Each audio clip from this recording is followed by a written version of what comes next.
Hi Year 9. In this video I'm going to show you how to position the external walls. You'll notice on the drawing on the screen that I have finished with the internal walls, the placement of them and trimming them to length. I've yet to cut doorways and windows or any other features like that, but that will come a little bit later. So how to put these timber walls around here? The easiest way, I think, is to put in some guidelines to help us. So we'll use our tape measure tool to do that, and I'm going to just put in the front wall, and then I won't repeat the whole lot for you because that will just be boring. So what I want is to create a guideline. So roll in until you can see an edge on the ground plane like this one, and then click, and as you move your mouse you'll be able to create a guideline, and when you click a second time you'll drop the guideline.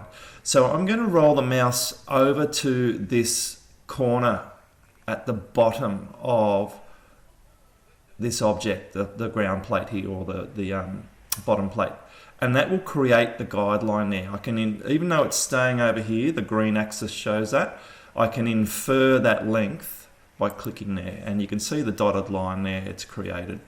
Alright, now I'm going to also create a second guideline off this one, and I'll explain in a moment. So pulling across the red axis, and I want to make sure it's in line with that bottom plate in the distance there, so I'm going to roll the mouse over and infer to that corner like that, and there's the two guidelines. Alright, now at this point I want to create one more guideline, which is 90 mils off of this one that we've just created. Okay, so I'm going to click on there and create another one, and this time I'll just type in 90 because there's nothing that I can infer to, and that will indicate to me where the wall is going to go across here. Okay, I'll do the same thing here, coming across another 90 mils towards me. Okay, and then when we move over the top of the drawing we can see a little bit more clearly what I've done. Okay, now you would do that, you would create those guidelines so that when you are copying and moving a wall, it will snap onto those points nice and easily, and then you know that you've got them exactly in line with these features here. If I turn off my or hide my floor plan, you can see the slab that I've drawn earlier there is in place, and the guidelines are going to help me to align those. Alright, so this is the way that I'm going to do the front wall here. Now you might have your own ideas for that, which is fine, but this one I found worked pretty well for me. Alright, so I'm just going to copy an existing wall. I'll grab this one here and click on move. Now the point that I want to move from is going to be this bottom corner, so zoom right in and I'll let it snap onto that corner. And if you read down the bottom here, control equals toggle copy, it should say there, but I think my window was a little bit too small. So when I press control, you can see that it's created a copy. Alright, so I'm going to move out now so I can scroll across here, and then that corner is going to be on this intersection on our grid lines that we made earlier. So make sure you zoom right in and allow it to snap onto that intersection. Okay, now what I want to do is, now with the blue compass, alright, let it snap onto that corner. Move out along the red axis so you can see that compass aligned to this axis, okay, rather than being at a sort of arbitrary angle there. Click, and then we're going to rotate the wall around into that position there like that. And then when we zoom out, we'll have the start of the wall going across the front of the building there. Okay. All right, so it's not long enough. It doesn't go all the way down to the other end here.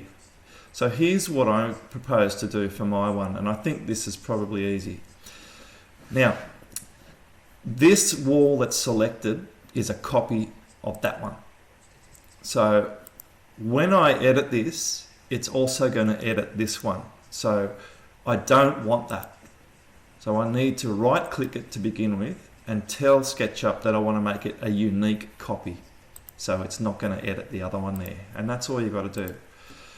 All right, so we can now double click this, go inside of the group. I have a group inside of that group, so I'll double click it again in my case, and then you can see that I can select individual parts now. So what I want to do, I think this is the easiest thing to do, I'll grab the top and bottom plate, like that. I'm going to use the, here it is, the scale tool. And then I'll grab this middle block, okay? And I'm going to pull that along until I get to the end. So very carefully, if I can get the middle one. There we go. No, I got the outside one. All right, so let me do that again. I'll undo that. And I want the top. Now normally I would just zoom in to do this, but I'm trying to leave it so that you can see the, there we go. So that you can see me pull this all the way down out here. Now, how do we know where to stop it? I can move my mouse across the screen and you can see it snap onto that corner over there. I want to make sure I've got the outside one and then release the mouse. And that way we have inferred that length. Now for the rest of the studs, what I'm going to do, watch this little trick. I'm going to select one stud, and it's nogging like that. And then what I'll do is I'll go to the move tool. I want to make sure that I've snapped on the midpoint, not the corner, but the midpoint, because we've got 450 between centers. All right, so it's moving the original, so I'll press my control key and that will give me a copy. And now I can type in 450, press enter. And before I do anything else, I'm going to type star for times, as in multiplication, and I'll do 15 copies. All right, that's not quite enough, so I'll go star 16, and that's pretty close to the end there. Now I can notice I got an error in my one. Something's not at 450. So I'm going to click undo, and I think I know what it is. I think this last piece of nogging was a shortened piece because it had to join up with that wall there. So I'm going to pick that one, I think, and I'll do them at 450. I'll try that one. All right, so move. I'll go to the center, press Control to get copies, and I'm going to type 450. Yeah, that's what it was.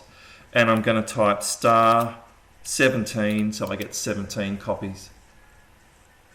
Oh, that's interesting. I've dropped it down by mistake as well. All right, well, this hasn't been the most successful of videos, but I think you might be able to get the idea. Let's try that one more time.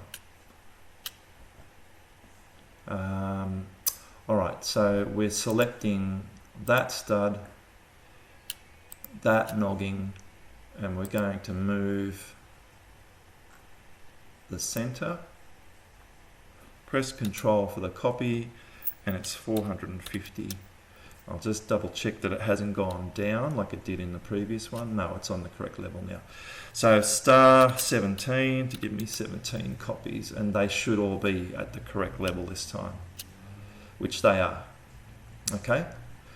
Now, there are other little tricks you could do, like clicking 2 noggings and 1 stud, and that way you can have them alternating. All right. But that's pretty much how you can create a wall quickly like that. All right. Now, that's going to conclude this video. What you'll do is do the same thing with walls going from front to back on the left hand and the right hand side, and then you could even, if you do a nice job of this wall, just copy it and move it down to the back there, and then you've got your back wall done.